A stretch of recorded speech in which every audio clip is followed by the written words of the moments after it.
अस्सलाम वालेकुम दोस्तों, तो स्क्रीन टीवी में आप सब दोस्तों को खुशामदीद कहते हैं। तो दोस्तों, अगर आप चैनल पर न्यू हैं तो चैनल को सब्सक्राइब करके और साथ में दिए गए घंटी के निशान को दबा दीजिएगा और वीडियो को जल्दी से लाइक कर दीजिएगा और आखिर पर एक अच्छा सा कमेंट ज़रूर कीजिएगा।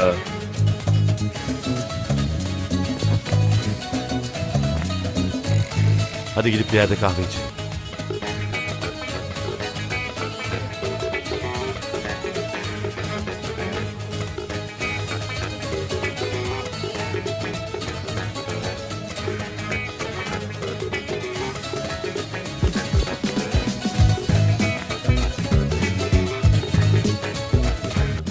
İşte İstanbul'un en güzel simgelerinden bir tanesi.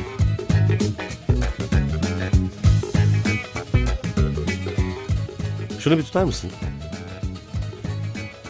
Bir fotoğrafımı çeksene.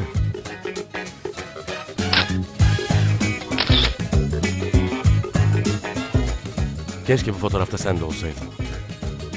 O zaman şöyle yapalım. Sen de bulunduğun şehrin simgesi olan bir yerin önünde fotoğrafını çek. Videonun altına yorum olarak paylaş.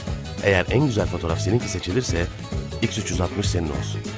Ne dersin? Subscribe to our channel by clicking the subscribe button.